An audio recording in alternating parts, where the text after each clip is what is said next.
Today on the Big 6 in 60, the Nuggets win behind a huge triple-double from Nikola Jokic. The Nuggets get a good win. Yes, the Suns nearly stole it. North Carolina fires coach Hubert Davis. Hubert Davis, who has served as head coach for 5 seasons, will not return to coach the Tar Heels. And the Cubs give Pete Crow-Armstrong a payday. The hub, the fulcrum, the middle of the diamond, Pete Crow-Armstrong. This is the Big 6 in 60, the 6 biggest national sports stories from our local experts at the Locked On Podcast Network. We bring you the real story, why it matters, what's next, who wins the big game, and more, all in 60 minutes. The Big 6 in 60 starts now. Thank you for making the Big 6 in 60 your first listen of the day. Part of the Locked On Podcast Network, your team every day.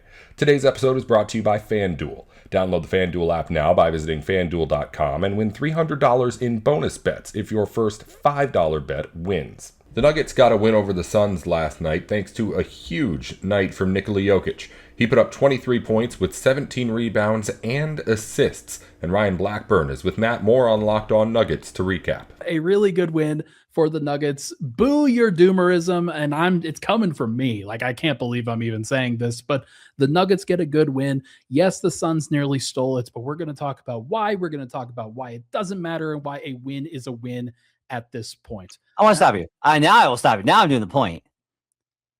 Is this based off of Twitter? No. Oh, this is Chad was pretty positive. Chad was pretty happy. Scored.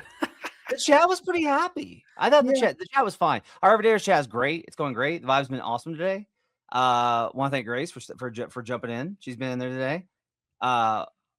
We've had like so many good folks hanging out with us. Like Perez, like we have so many great folks hanging out with us in the chat. Chris is always in there with colorful thoughts and feelings. And Druid and Red Whites. It was a lot of fun. Yeah, it's a good time. I think that the tone was very positive tonight. I think it's as long as they won. If they lost, it would have been bad.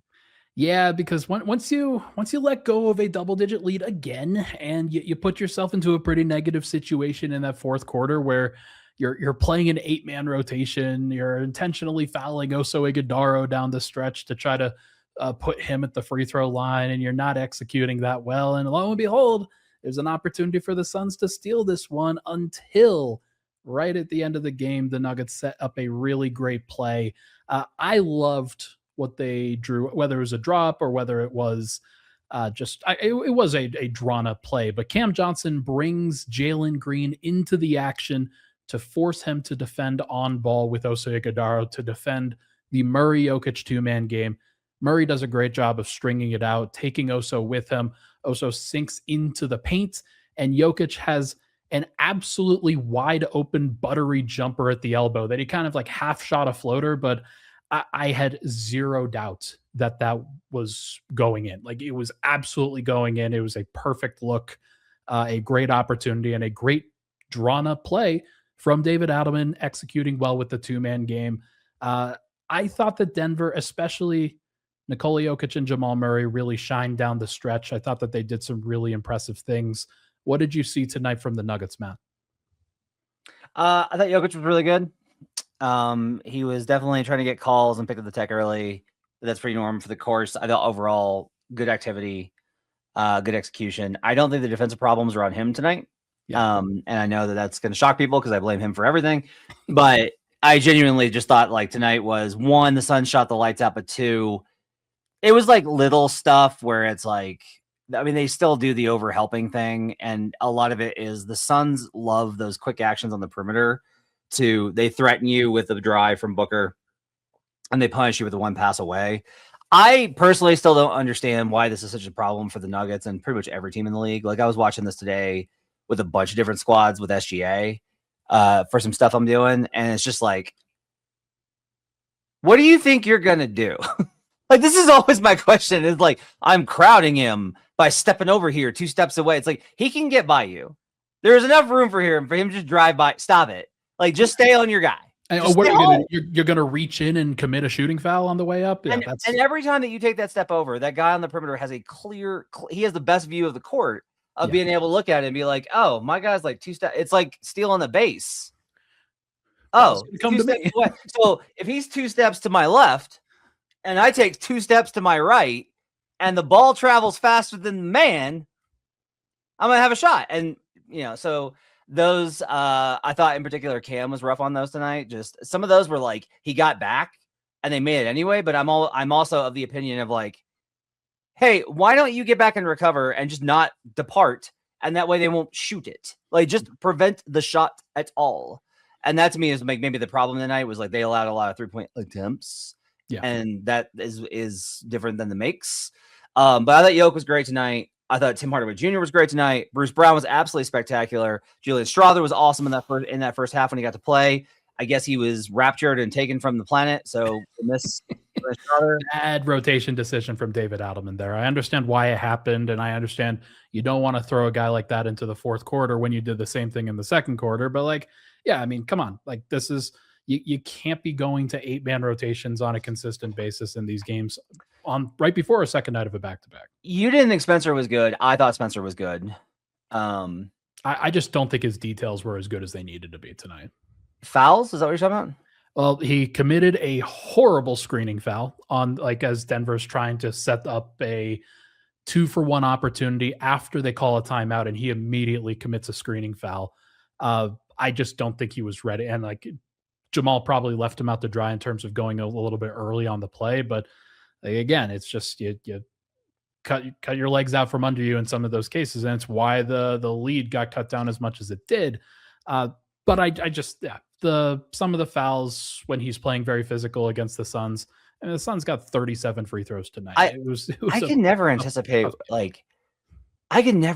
when you're going to be like against the officiating. It feels like, are you a blue collar worker that has to do the really hard stuff? You better not foul. That was an unprofessional foul, young man. Are you a 10 times all-star that gets paid $300 million? How could you call a foul on him? How dare you? I just think that these flows and the understanding of when shots are going to be called fouls, when these fouls are going to be called, I think is relatively easy. And I thought that the Nuggets did not do a good job of playing within the flow of what the whistle was going to be. Like Devin Booker, hey, I'm pretty upset about not getting a foul call on the previous possession. Hey, Cam Johnson, we're going to get right into you and drive right up, and Devin Booker's going to drive right at you. You were like complaining about Cam. I was like, that is a horrible call. It wasn't like, to me, it was a pretty clear as day call. Like, honestly, to me, I think that's pretty clear as day. So, Booker drives into him. Somebody is moving. Yeah. Booker drives into him. But he is also moving. Like, right, Cam's moving. Booker changes direction. That's the whole thing. Is like, you're not allowed to shift direction. You can drive straight line. That's the rule. That's the point of emphasis here, is you can drive straight. But he's going around, like he's curving around the perimeter, and he leans into Cam and nestles his shoulder into his armpit and then flails. So I don't actually think that, I don't think that the angle that Booker took was too much of a change of direction, especially in a half-court situation. Y'all better boo this man like you boo me whenever I'm objective about officiating. Y'all better boo this man. I'm trying to be objective here. The Suns, I think that they, now they do not have a gripe with the officiating, and they were yelling for calls pretty much all night as well. So no, it's interesting how these things sometimes work. Here's how I'm going to frame this. And then we can hit a break after that. The Nuggets allowed 37 free throws in this game. Now, 4 of those free throws were intentional fouls, but is what it is. They allowed 37 free throws. They allowed 47 3-point attempts. Yep. They turned the ball. They forced 3 total turnovers from the Phoenix Suns. 3. And they still won a road game against a playoff team. At some point, you can look at that a couple of ways. Was Denver's process perfect? No. Did they execute perfectly? No. But they still won a basketball game, and you got to see Nikola Jokic hit a game winner. And so I think that this one, Nuggets fans should be happy about the result, happy that you collected another win in the Western Conference. You are the 4 seed. You're not the 1 seed. You're not the 2 seed. You don't get to evaluate this through the prism of, oh man, I really wish we had won better against this team on the road in the playoff. No, you don't get to do that anymore. You just get to celebrate wins. And so I think that this is one that you celebrate, and Nuggets fans, you should be happy about this. Yeah, I just think I think it's okay to want them to blow teams out. I think it's reasonable to be like, hey, sometimes it's gonna be tough and ugly. And I think the Suns were really up for this game because the Suns are battling for their lives. Like, they're the team in the play-in spot trying to get out of it. And they knew how much they needed this one. But I think getting a clutch win matters. I think getting a clutch win versus a team over 500 matters. I think getting a clutch win where Jokic and Jamal looked like Jokic and Jamal matters. And I think getting a game where it's like you went down early, you dug your way out of it, the bench once again delivered. You had a bad third quarter, you recovered and got it done.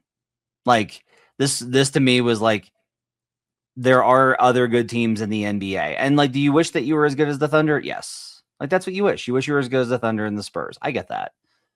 But you're not. Your path is gonna have to be different. And so I do think you just got to kind of take this one and be like, however we get into the playoffs is not in the play-in, so Matt doesn't have to wear clown makeup, the better. The tournament is here. One of the best times of the year, of course. Brackets, buzzer beaters, upsets. It's nonstop action from tip to final cutdown. And right now, FanDuel is giving new customers a way to stay in the action all tournament long. Here's the best part. You get up to $300 back in bonus bets every day for 10 days. That means 10 chances to stay involved throughout the entire tournament. You can mix it up however you want. Game picks, futures, or even same game parlays for bigger potential payouts. It's perfect for the tournament because every day there's something new, different matchups, new storylines, and more ways to get involved as the bracket unfolds. So visit FanDuel.com to sign up today. That's FanDuel.com to get in on the action. Welcome back to the Big 6 and 60. After a second straight exit in the first round, the University of North Carolina fired head coach Hubert Davis after 5 seasons at his alma mater. Isaac Shade goes over what went wrong and what's next in Chapel Hill. The University of North Carolina has made a leadership change in its men's basketball program. Hubert Davis, who has served as head coach for 5 seasons, will not return to coach the Tar Heels. The recommendation was made by Director of Athletics Bubba Cunningham and Executive Associate Athletic Director Steve Newmark, who will transition to AD on July 1st, and it was accepted by Chancellor Lee H. Roberts today, end quote. The line that stuck out to me most from this press release was this from Bubba Cunningham, and this was striking to me, and I think sums up my feeling on the whole matter. He said, quote, "We must move forward in a way that allows our team to compete more consistently at an elite level." And I think at the end of the day, that's what it is.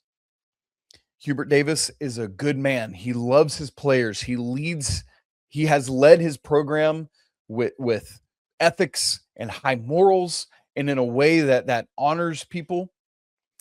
But the problem is that the standard at North Carolina is higher than what Hubert Davis was able to achieve.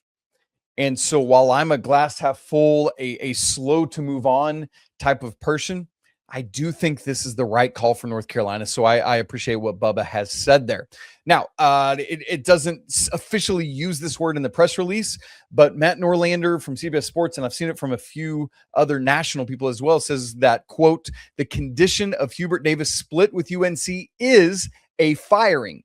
So I will use that word. It's in the title of this episode. North Carolina has fired North Carolina. And I think that's important language because we talked about maybe Coach Davis retires or resigns. Maybe there's a mutual parting of ways. But ultimately, this is a firing. Do not make a mistake. Now, what I'm very grateful for is that Norlander goes on to say Coach Davis, will be paid in full, but this is a firing by definition, not a resignation. And that is an important distinction, right? And I'm very grateful to the program for honoring, not trying to shortchange Coach Davis and not pay him what they owe him. So I feel like they are doing that, right? We've seen other programs try to not do that, right? And so that's good. Coach Davis posted a statement tonight. It reads, this way. Quote, tonight I was let go by the University of North Carolina, Chapel Hill. That's odd language. I don't know why the chapel, that's like somebody wrote this for him. You know what I mean? Quote, my desire was to continue to coach here. The opportunity has truly been such a blessing. I thank Jesus literally every day for giving me the opportunity, relationships, and experiences with the kids and my staff. I'm very proud of what we were able to accomplish together. My goal is to coach again in the very near future. End quote. Just a couple things from players that I saw. Caleb Wilson, quote, thank you for everything, Coach Davis, one of the best men and coaches in my life, end quote. Jackson Watkins, former walk-on, who's been on this show before, says on Twitter, quote, thank you for changing my life, Coach Davis, end quote, with a picture of him hugging Coach Davis coming off the floor. And that is where I just want to start here, as I always try to remind us to do, is this type of humanity of it, right? We'll get to my takes on it and the roster and where you turn next and all of that. But that falls behind the humanity of this moment, which starts with Coach Davis and his family.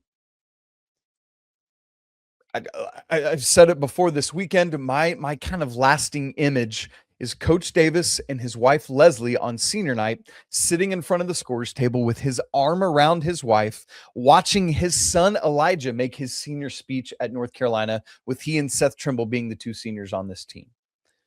This is a family man who cares so deeply for his family. And by that, I specifically right now mean biological family, but I would also extend it to mean his North Carolina family. And remember, this is Coach Roy Williams, like hand-picked successor.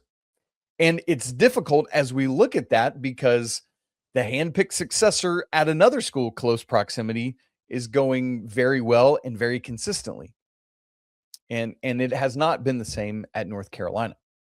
So there's the Coach Davis and his biological family side of it.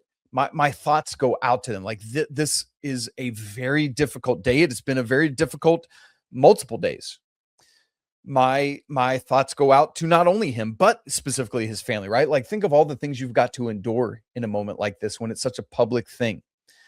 My thoughts go out to the staff. As of this moment, we don't yet know what will happen to the staff. And by that, I mean not only the assistant coaches, let's name them to honor them, right? Brad Frederick, and Pat Sullivan, and Jeff Lebo, Sean May, and Marcus Page, the 5 assistants. But then you've got all the support staff that's around it. You think of a guy like Eric Hoots, who's like the dude that does it all for this program. You've got all the managers and just on and on and on. I forget, it would take forever to name all these people you think of, but they all are at danger of losing jobs, livelihoods, relationships. That's all on the table right now. And so my heart goes out to them as well. I'm curious to see when a new coach is hired, if and who is retained. The support staff, office workers, people around, who is kept, who is retained. So again, please, in a moment like this, yes, we're going to talk about everything, all the ins and outs, but as always, we have to start with the humanity. My truest thoughts and prayers go out to everyone involved here. Now, at the same time and in the same breath, as hard as this decision is, I'm in favor of it. I get a lot of blowback from people because I don't come quickly to these emotional things like, well, you got to move on from Hubert Davis because they missed a box out. It's like, no, that ain't it. But over the period of time, even I have come to feel this way. The standard of North Carolina elite excellence has simply not been there consistently enough and often enough. That's true. When you are a blue blood program, a top 5 program, heck, not top 5 is not enough. Carolina is a top 3 winningest program of all time. Most Final Fours in the nation, right? Like all of these things. If you look around and you're like, you know what? We don't have a top 5 coach in the sport, then a change has to occur. And I know there are people running to both sides of this. This was a mistake or this is the best day ever. Wherever you're at on that, I think we can all agree that Coach Davis was not performing in terms of wins and losses as a top 5 coach in the sport. And that is the standard at North Carolina. You know the deal when you sign up for it, and unfortunately, it didn't meet that. Now, obviously, Hubert Davis is a good man, a great man, an honorable man. But the coaching struggles have been there as well. And the problem is, the hard thing is, I think a lot of people struggle to separate the two things, but we have to be able to. I know a lot of really good people that are not good at their jobs, whether that's coaching basketball or working at a supermarket. The problem for Coach Davis is his is a lot more public than you're not good at bagging groceries, which who does that anymore? You know what I mean, though? And here's the other part of that. The hard thing about hiring family, whether it's the head coach or his 5 assistants, it's also hard to fire family. And so if you are the athletics department and you want to hire from within the family, you got to be okay with firing them if it doesn't work out, whether that's at Carolina or Pat Ewing at Georgetown or whomever. That's the reality. Now, the truth is, in this half decade that Coach Davis has been the head man at North Carolina, wow, almost 5 years to the day, because it was April 1st, April Fool's Day, when Coach Williams retired, which is next Wednesday. Wow, that just hit me. Almost 5 years to the day. In that time, there have been some very high highs and there have been some very low lows. Some people, revisionist history, retroactive, whatever, remember the entirety of Coach Davis's first season as great. And oddly enough, this is also, I'm reminding myself of this. My audition for this program to be the host of Locked On Tar Heels was I did a segment. My take was, in Coach Davis's first year, be patient with Coach Davis. He's getting it figured out. And there were times where that came true, and there were many others that didn't. In that first year, obviously, Carolina struggled throughout the regular season and then found it. They beat Duke to end the regular season and then just blitzed through the NCAA tournament. Like the biggest margin of victory ever in the first round, or for an 8-9 or something over Marquette. I forget what it was. It was the biggest something margin. Then beat the defending national champion Baylor all the way to beating Duke in the national semifinal in the Final Four. That is something that will go down in history at North Carolina. Hubert Davis is a legend for that. Obviously, North Carolina loses that Monday night, coughing up the biggest halftime margin, the biggest choke job in national championship history. Both of those that 2022 Final Four is kind of a microcosm of all of it, you know? 2024, another high moment. Coach Davis's best regular season. The Tar Heels finished with the ACC regular season championship. They're a 1 seed in the NCAA tournament, lose in the Sweet 16 to Jaron Stevenson and Alabama when, amongst other things, Jalen Withers took an ill-advised three-pointer that I, to this day, think if that hadn't happened, Carolina wins that and moves on to the Elite Eight. And that's the best regular season.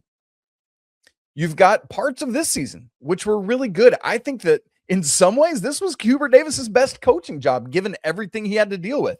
But they beat Kansas. They won at Kentucky. They beat Duke. First time since 1982, beating all 3 of those in one season. They won at Virginia. They beat Louisville. But there were some low lows as well. 2023 shouldn't have been tabbed as AP preseason number 1, but they were, just because they were basically returning everybody from the starting lineup other than Brady Manick. But then infamously missed the NCAA tournament, the first to ever do that, preseason number 1 to out. Last season, 2025, North Carolina scrapes into the NCAA tournament after just an absolute middling year, blasts San Diego State in Dayton in the play-in, and then gets blasted by Ole Miss in the first round. Again, another microcosm moment in those 2 games. And then this year, again, high highs, but there were the low lows, the California swing. It's 3 losses to end the season. That's what escalated all this so quickly. And that's the thing, man. For the majority of this season, it felt like, and when you go back, man, I wouldn't be shocked if I wind up on some freezing cold takes types things here, because after a couple of these games, I was like, Hubert Davis still on your hot seat now? I don't think so. But here we are, back-to-back losses to end the season. Unfortunately, Caleb Wilson's hurt. Who knows how that changes this, you know? The Chicago Cubs have a blossoming star in Pete Crow-Armstrong, and Chicago locked down its center fielder with a 6-year contract extension Tuesday. Sam Olber goes into the details on Locked On Cubs. We start with the hub, the fulcrum, the middle of the diamond. Pete Crow-Armstrong. It was announced last night in an hour that all of us should have been catching some Z's right around 10 o'clock Central Time. Matt sent me a text. I didn't know what he was talking about. And then I looked and saw referencing Jeff Passan and Jeff Passan's report that the Cubs and Pete Crow-Armstrong have agreed to an extension. We're nearing 24 hours since that announcement without details of said extension. But Matt, what was your first reaction? I gave a quick short, so most people know mine. What was your first reaction when you heard that the Cubs and PCA inked up a deal? Phenomenal. Yeah, it's great for all parties involved. He's the for all intents and purposes the face of the franchise. The face that runs the place. Yeah, he's the most exciting player they've had in years, and the payoff here literally is something he clearly wanted to pursue. He clearly wants to be here. He clearly wants a raise earlier, and I think this deal is going to set him up real well. It's going to set up this team well, and it really increases the buzz for Thursday for me. The fact that they would do this, basically, we're in the hour range now of opening day, that they would do this hours before the first game of a extremely pivotal season where there's high expectations. They had a great year last year. He was their best player for a lot of it. It's amazing. And it's cool that they worked. They didn't work in the shadows completely. I mean, this first leaked out last May.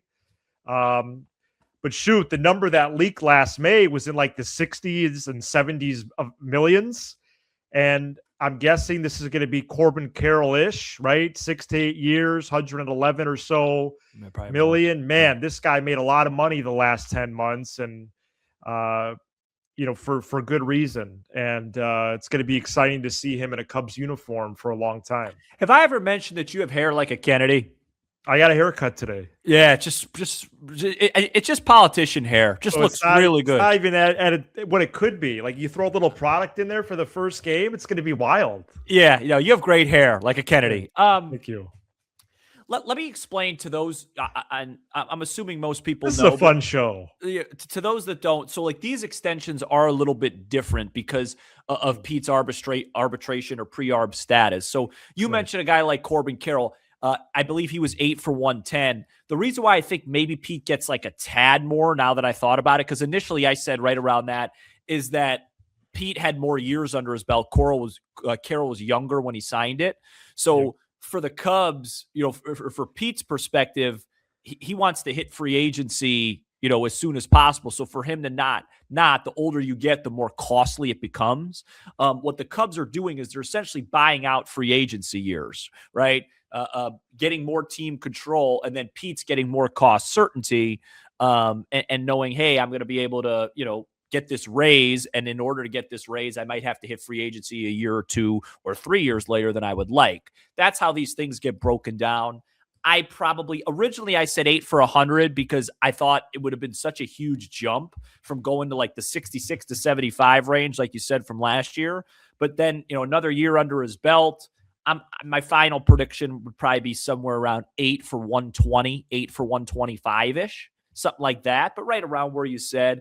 And these deals make a lot of sense for both parties. This isn't any sort of like, hey, Tom Ricketts paying the big bucks, big market. This is actually what most small markets should do, to guarantee that they can hold on to their superstar for 2 or 3 years longer than they would have if they just let him walk. And yes, to do that, you're paying him a little bit extra in arbitration or avoiding arbitration and whatnot. But I think it's worth it if you really, really like the player. Because if Pete continues this trajectory, by the time he is 29, 28 years old, he would be probably a $40 million a year player. And at that time, you're going to be paying a $20 million a year price. You're going to be able to hold him on for longer. So just a few nuggets from this deal. So Pete is under team control through 2030.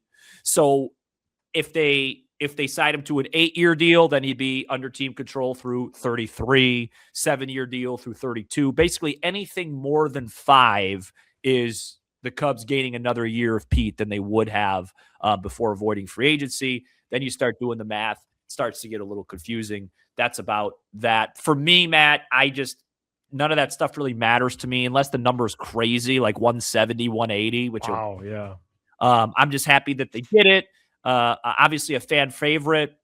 I think marketability here is a real part of it. I just do. Yeah. The kids love him. He's going to get a huge ovation on Thursday at about 1:39, 1:40 p.m. I hope so. Yeah. He takes the bed. No, we're not going to have a delay. Okay. Stop putting that out there. So what is it? Like a 20%? You and my dad are the most pessimistic weather people. What did I do? There's like a 20% chance. You haven't heard from me about the weather yet. Then why'd you say hope so? I saw there's a 50% chance of rain. Okay. Well, I just saw it's like 25. Oh, well, maybe it's gone down. They're going to play. I think that it's really going to be 70 out. No, I never said that.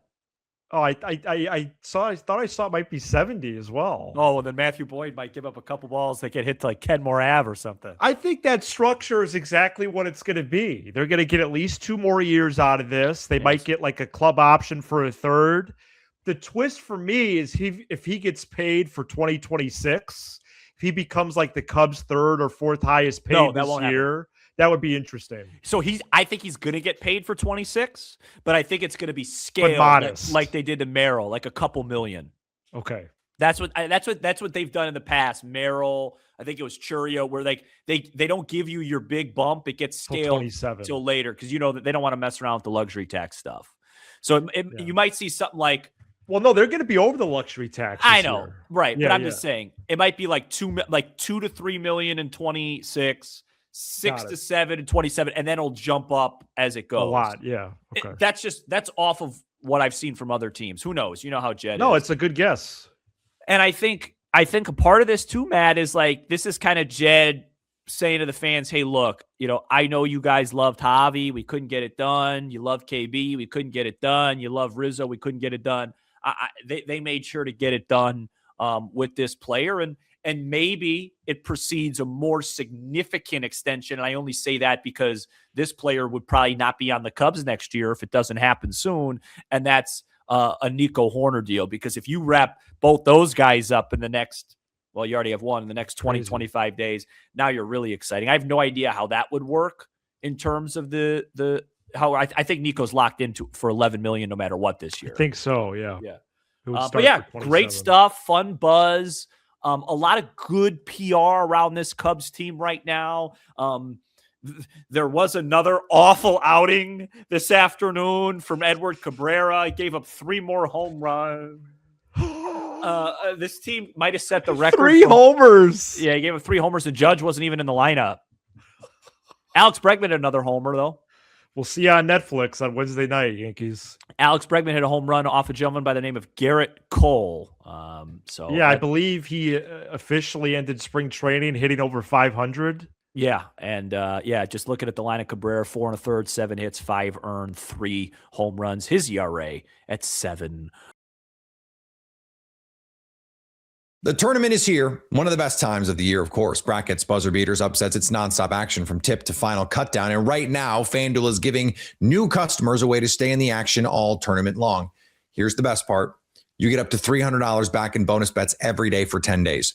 That means 10 chances to stay involved throughout the entire tournament. You can mix it up however you want. Game picks, futures, or even same game parlays for bigger potential payouts. It's perfect for the tournament because every day there's something new, different matchups, new storylines, and more ways to get involved as the bracket unfolds. So visit FanDuel.com to sign up today. That's FanDuel.com to get in on the action. Welcome back to the Big Six in 60. Purdue wants to get back to the Final Four and sits 2 wins away from playing for a title in their home state, but the Texas Longhorns stand in the way first in the Sweet 16. Nick Arvin previews the matchup on Locked On Boilermakers. It's almost time for us to really get it down into the Sweet 16 potentially an Elite Eight with a win over Texas. So, Evan, how are you feeling right now about Purdue? I know it's kind of been an up and down season, but as we sit here, where's your mind at with all this? I'm happy now, man. One, thanks for having me. It's cool to do this. Yeah, It's been awesome following your journey too. I mean, yeah, man, given where this team was just a couple weeks ago, the fact that, they couldn't beat really good teams, just didn't seem like they were having fun. Offense wasn't clicking, defense wasn't clicking, especially. And then obviously they go on the run the Big Ten tournament and they found something to now find themselves, a favorable matchup in the Sweet 16, and then one win away from coming home to Indy. It's crazy. But then that, obviously we expected this team coming into the year. So I'm glad that they were able to figure their stuff out and get back to this position. Three straight Sweet 16s. We're spoiled, man, as fans, but it's I'm not gonna take it for granted. Yeah, that's something I love to throw around. 3 of 3 now, 3 years in a row, but 7 out of 9 trips to the Sweet 16 in 9 years for a program that a lot of people say is the trendy upset pick just because you lose a couple of tough games. We've had the success to back up that not necessarily being the case. And that's why this is so special this year specifically, because this is a year with tons of expectations. Maybe the highest expectations have been under Matt Painter for a team, because this is the senior year of Braden Smith, of Trey Kaufman-Wren, of Fletcher Lawyer. And after a tough end to the season, you even hear Braden Smith saying, we're ready. Everything is still in front of us for the Big Ten tournament and for March Madness. We're going to flip that switch. Evan, do you feel like they flipped that switch? It's hard to deny 6-0 in your last tournament games, first 2. But what do you think happened there? What do you think is the thought process behind those seniors going into these games, and how are they able to really turn it around to this point? Yeah, I mean, I feel like it has to go down. It has to come down to the 3 seniors. They've been, as it's been discussed, they've seen every, result it feels like you can see in college basketball outside of obviously reaching the pinnacle of the mountaintop. You heard people talking, was it, after maybe a few losses in the Big Ten, did they kind of just, not check out, but just know, hey, this is not in front of us anymore. So just get to the regular season, get to the end of the regular season in one piece type of thing. I don't know if that's true, but at the same time, it's hard to deny when you see them make that run to the Big Ten tournament. Michigan team that, kind of whooped them at Mackey earlier in the year, playing their 4th game and going into that game, I was just like, hey, just keep it respectable. Michigan's Michigan, but hey, you made it to the championship game. You probably did a lot for your seeding, but the Finland went out and kind of took it to Michigan, which is not something I expect to see.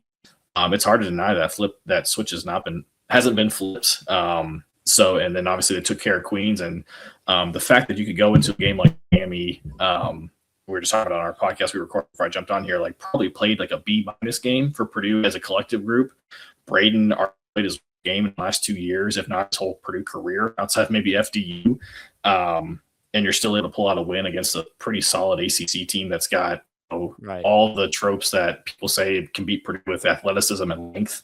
I think it's all BS, but the fact they're able to do that and not a perfect game and, get down 8 or 9 points, take the lead and then kind of be able to hold Miami at arm's length. That just shows, I think, that the experience showing up and just the fact that these seniors know this is it. There's no next season now. And it's just really impressive to see.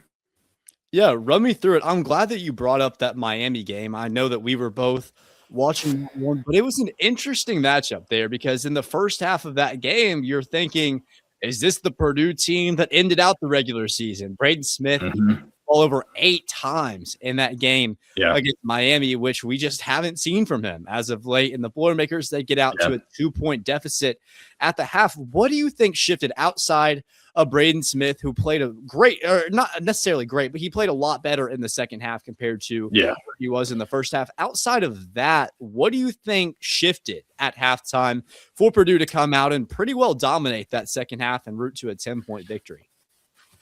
As with this team, I think it started on the defensive end. I mean, if you watch the little film that Boiler Ball put out, Painter was harping on defense. He's still a defensive coach, hard despite his offensive tendencies now. But they were letting guys get to the rim, which Miami's a good team. They've got guys who can do that. But as you said, we kind of saw some tendencies that we saw at the end of the year of just guys just getting to the rim, virtually with ease. Not getting defensive rebounds, letting them get 2-3 more opportunities. And I think just being able to kind of stop that. Obviously, Miami shot really well in the first half. They were like a 35% 3-point shooting team on the year, and they were like shooting 50% or something or better at half. So you were hoping Water would find which, but you also wanted to make sure that they weren't getting those second chances. And like you said, Braden played a little bit better second half, didn't turn over as much, was able to hit some shots when he did, hit some big free throws down the stretch. Then obviously, Fletcher Lawyer had an incredible game. Trakoff and Rand took over in the second half. Jakari hit some big shots in lieu of CJ, who went down with that injury. It was just a collective effort, which was awesome. Given you're going to play, because it's usually, I feel like it's a game that if we saw a month ago, Purdue's losing that game by 10. Probably. Yeah. Right. And they were able to, 10. So just credit to them because, one bad game, as we've seen with, teams like Florida, one bad game and you're out. They were able to get it done.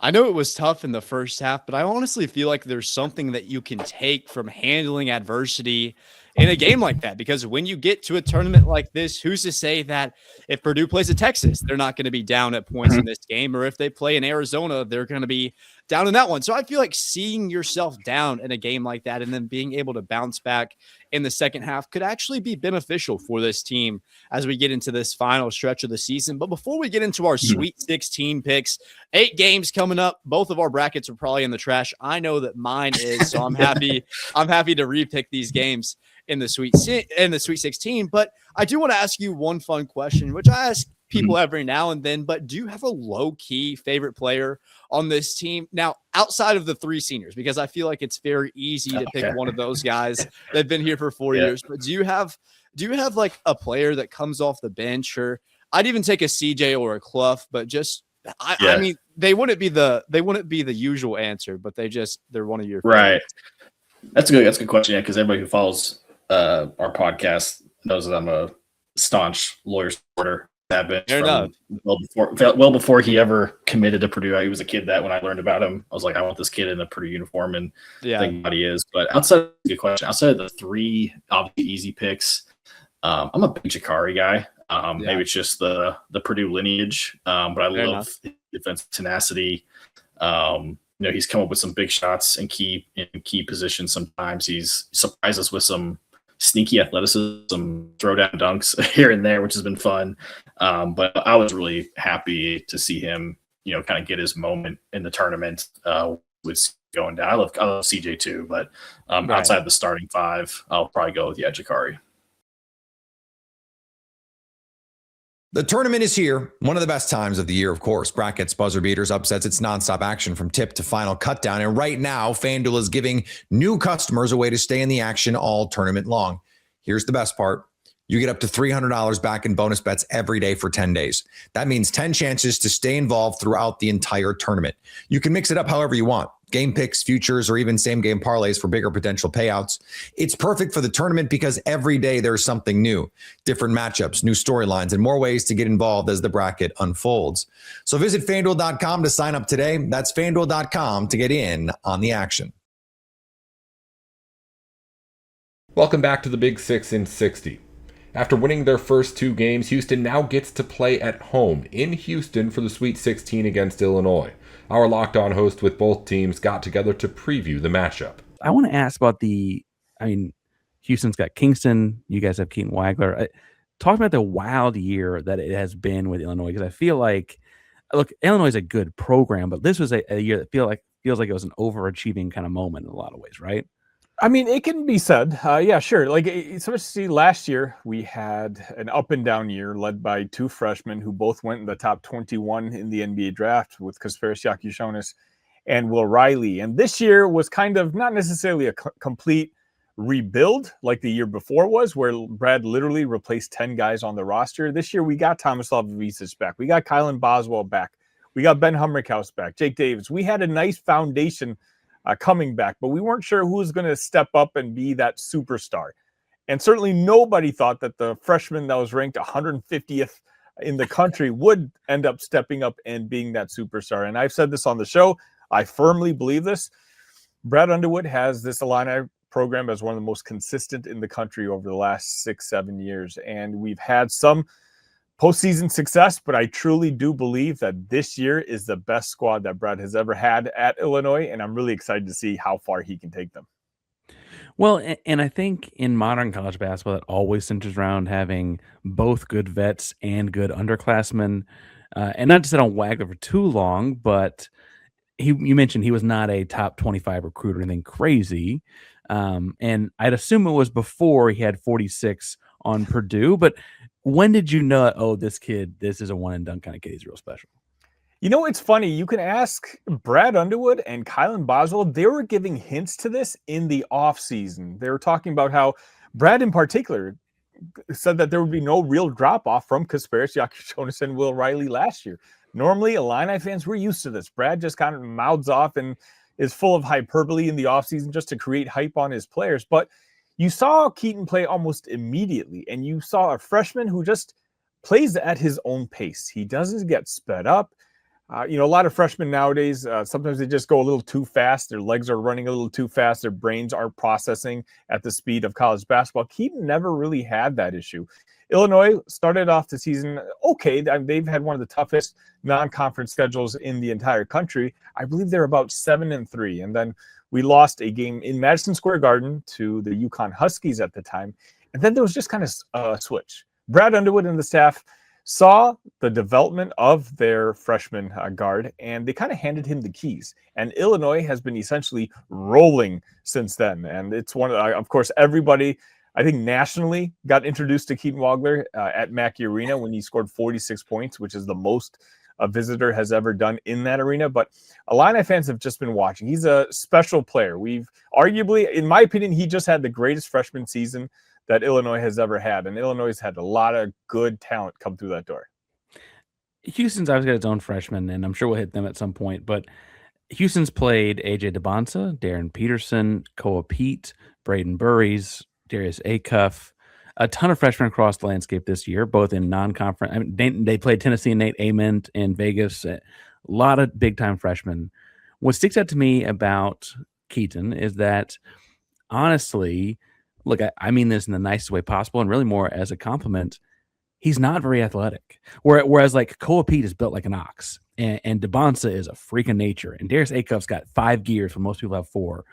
Keaton's got none of that and is still a top 10 pick. That's crazy, right? That's crazy. It's absolutely crazy, and it's absolutely true.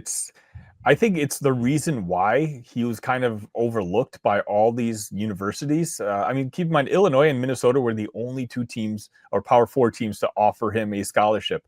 When you look at him, he's skinny, he's scrawny, he's not fast. He hasn't dunked the ball one time all year long, and yet there's just that one skill. Oh, he just happens to be really good at basketball. He's very wild.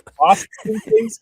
I joke around. The equivalent I make is he's kind of like Luka in the NBA, right? Luka's not going to outrun anybody. He's got barely any agility, but he knows how to play angles. He knows how to, get others in foul trouble. He knows how to set his teammates up to be in the right position. That's kind of the skill that Keaton Wagler has. He's not going to wow you on any sort of pro day or NBA combine, but when he's got the basketball in his hands, magic happens. And you mentioned the teammates, Merkovic, Stojakovic, Ivisic, a bunch of itches. By the way, shout out to Parker. He's gotten all the names right so far. I know my audience had watched a couple of previous episodes, and when they knew that I was going to do this crossover, they're like, you got to teach them how to say these names. So far, Parker, you're doing good. I'm not going to try and do either Ivasic's first name, but tell me about other guys to step up for this team throughout the year, right? Because I think that's part of it, because Houston will typically play one guy really well and make it beat him with someone else, but Illinois is in the Sweet 16 because they got a lot of those other people too, right? You nailed it, Parker. So that's why this team is so incredibly dangerous. In the first round against Penn, The other freshman, David Mirkovic, had 29 points and 17 rebounds. And quite honestly, if Keaton Wagler wasn't the national story and if he wasn't on this team, I think the nation would know the name David Mirkovic. He's really that talented. Then you also have guys like Andrej Stojakovic, who, if you're an older guy like me, you watched his father play in the NBA. But it's funny, Parker. Their games are completely the opposite. Andrej Stojakovic is not a guy necessarily you want shooting three-point shots. He's a guy who can, once he gets the ball at the top of the key, he puts his head down and he attacks. And then you have Tomislav Visic, his brother Zvonimir Visic, who had arguably the highlight of March Madness so far against VCU with his dunk. You're talking about two guys who are 7'1", 7'2". We might as well bring it up now. These are two of the taller teams in college basketball. Illinois is the tallest team in all of college basketball. We've had lineups where we have the 7'2" center, 7'1" power forward, 6'10" small forward, and a 6'9" shooting guard, and a 6'6" point guard. I mean, when they go big, they can absolutely go really big, and that's kind of a reason the rebounding numbers are so solid. And other teams have trouble responding to that. And Houston's a team that I think typically in Sampson terms is a very strong rebounding team. And it's not always because they are tall. This year they've got some size. They really recruit to wingspan. And I heard Kellen say this at a clinic one time, but he's like, once we got 3 or 4 years into this thing to kind of pick who we were going after, they were taking the 6'9" guy with a gigantic wingspan over the 7-foot guy from an athleticism standpoint pretty much every time. And for the folks that, on the Illini side that haven't seen, JoJo Tugler is legitimately 6'7", 6'8", and legitimately has a 7.5-foot wingspan. He's like knees, hands past his knees, doesn't have to bend over to scratch him kind of guy. And it really does look different the way it plays out on the floor because they're just constantly flying around, tipping the ball out, and that kind of stuff. Rebounding seems like going to play a big role this season. Now, I'm sure we're going to talk at some point about the fact that Houston lost 3 games in a row this year, and that was kind of like the first time it's happened in a long time. I want to ask about why can't Illinois win a game decided by 4 or less points? Like, why are the close games? Because they've got a ton of talent. Give the ball to Wagler, get out of the way. Like what's the issue there? Yeah, no, we're all trying to figure it out. It's not just that even. Like the Michigan State game, like Illinois lost 5 of their last 9 games coming into the national tournament.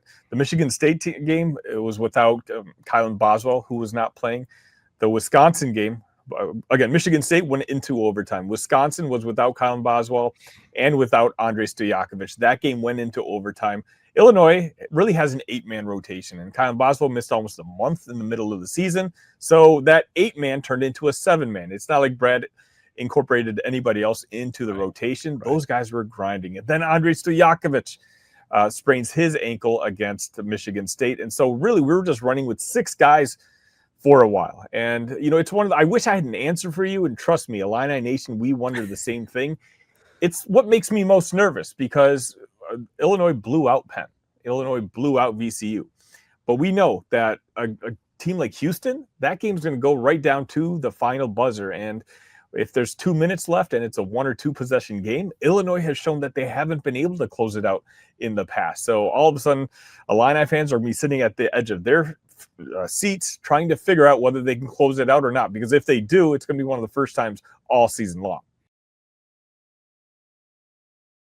The tournament is here. One of the best times of the year, of course. Brackets, buzzer beaters, upsets. It's nonstop action from tip to final cutdown. And right now, FanDuel is giving new customers a way to stay in the action all tournament long. Here's the best part. You get up to $300 back in bonus bets every day for 10 days. That means 10 chances to stay involved throughout the entire tournament. You can mix it up however you want. Game picks, futures, or even same-game parlays for bigger potential payouts. It's perfect for the tournament because every day there's something new. Different matchups, new storylines, and more ways to get involved as the bracket unfolds. So visit FanDuel.com to sign up today. That's FanDuel.com to get in on the action. Welcome back to the Big 6 in 60. The Bengals brought Joe Flacco in after Joe Burrow's injury last season, and since he decided to bring him back for another year in what will be Flacco's 19th in the NFL. He's now on a 1-year contract with Cincinnati again, and Jake Liskow and James Rapian have more on Locked On Bengals. Joe Flacco has agreed to return to Cincinnati on a 1-year deal worth $6 up to $9 million with incentives. And he'll be the backup quarterback for Joe Burrow, which obviously is good news. And there are a few things that we can talk about around Joe Flacco returning to Cincinnati. First is obviously what it means to have Joe Flacco back in a vacuum. Second is, does it change your free agency grade at all? Does it move the needle? Third is the Bengals are paying a backup quarterback. And we looked into this before we started recording, could not remember the Bengals paying for a backup quarterback. Like, in my mind, it went all the way back to Kitna. And Kitna was more of a bridge quarterback than a pure backup. And then you brought up Bruce Gradkowski, which was a good shout, a good find. The Bengals paid him less inflation adjusted than they're paying for Flacco now, but they gave him a 2-year deal back in 2011. But let's start with the basics here, James. Joe Flacco back to back up Joe Burrow for another year. Yeah, it's huge news. I think it's huge news. And it's huge because your offense can't go out of order if Joe Burrow gets hurt. And look, we spent a full show essentially discussing Jeremiah Love and whether or not the pros of taking a guy of his caliber 10th overall or not just a few hours ago, whether or not that would work. And by the way, check that out. Justin Hill was at Notre Dame's pro day. It was a fun show. Well, but the point that we didn't discuss then that you bring up now is, well, if Flacco's a quarterback, Jeremiah Love maybe matters a little bit more. A ton, right? Like it does. And so you need to be as injury proof as possible. And it's impossible to be completely injury proof. Obviously, there's a certain amount of injuries that a team can't withstand. But when Jake Browning was the quarterback, there was one injury you couldn't withstand. And when you look back at what Flacco did last year, I think there are going to be a lot of people that say he was 1-5 as the Bengals starter, put up some numbers with those receivers, but just whatever. No, like I was there. The night and day difference in the locker room, in the belief, in the ability that the whole locker room had, the ability, the belief in the ability it was night and day, boom, switch, completely flipped. And you think about it when they traded for him, 2 touchdowns, 6 picks, 4 starts for the Browns, gets dealt to the Bengals on Wednesday, comes in, has that good second half at Lambeau, 4 days later, saves the Bengals season for 10 days before they crumble against the Jets. But it was a really, like, he's the one who put them in that spot and got them to that spot and dealt with all of that and was unflappable when they were losing and dealt with the shoulder injury against the Jets that never should have happened because it should have been a blowout. Like all of those things and played through it. And I look at it and I'm like, well, if Burrow gets hurt and it's week 2, well, the locker room's still going to believe. If Burrow gets hurt and it's week 15, the locker room's still going to believe. If Burrow gets hurt and it's round 2 of the playoffs and he has a concussion and he's not going to be back that week, is Flacco going to be comfortable stepping in to that really difficult spot on the road in Buffalo or in Kansas City or wherever they are? Maybe it's at Paycor. And I think he's going to be as comfortable as you can be in that situation. And that is valuable. That is extremely valuable because we saw what happened, especially with an offensive first team. And that's what they will be, regardless of what they do in the draft.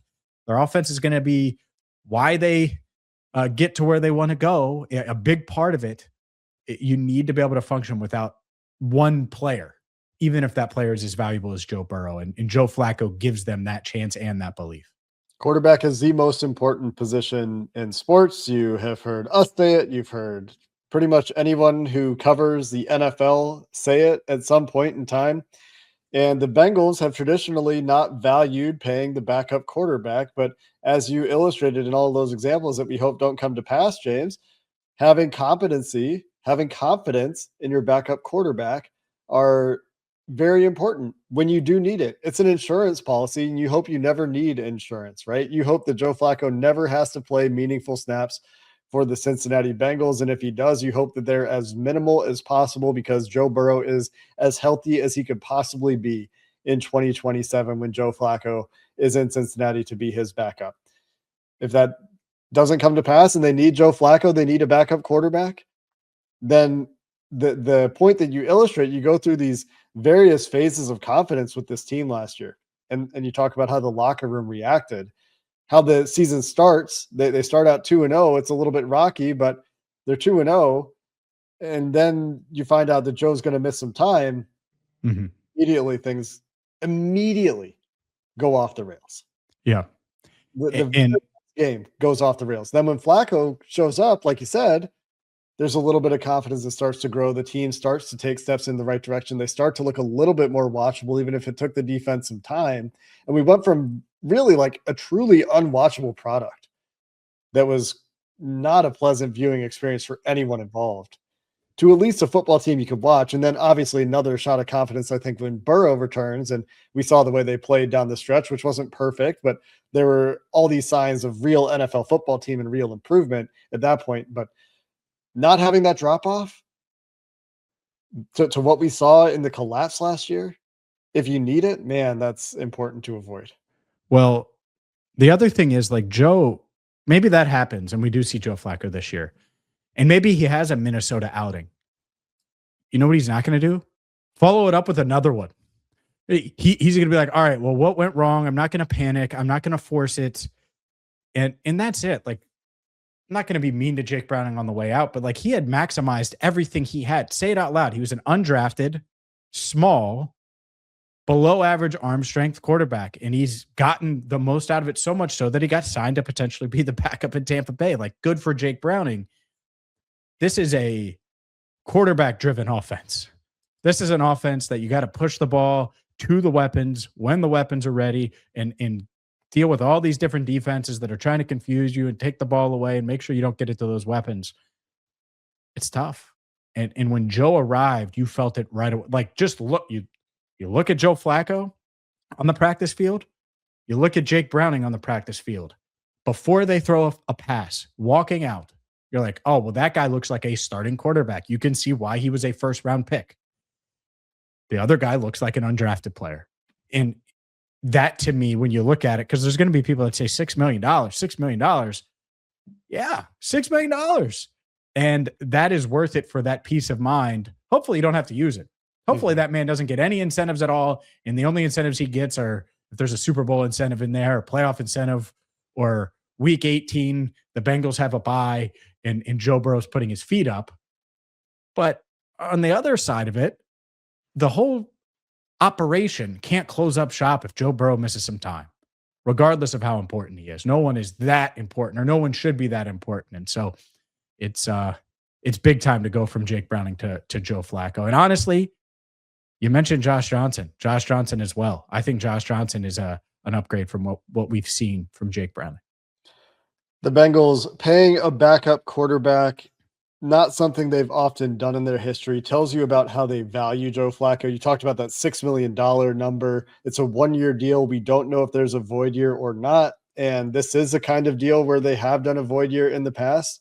And that was the Riley Reif example. So the financial implications do exist, but we should talk about what it costs to pay a quality backup quarterback in 2026, because it isn't dirt cheap. It's not the Josh Johnson price, and it's much more in line with what the Bengals are paying Joe Flacco. And that's all for today's Big 6 and 60. If you follow basketball, football, or college sports, the Big 3 and 30 has a half hour on the biggest news in the NFL, the NBA, and on campus, going up every weekday just like this one.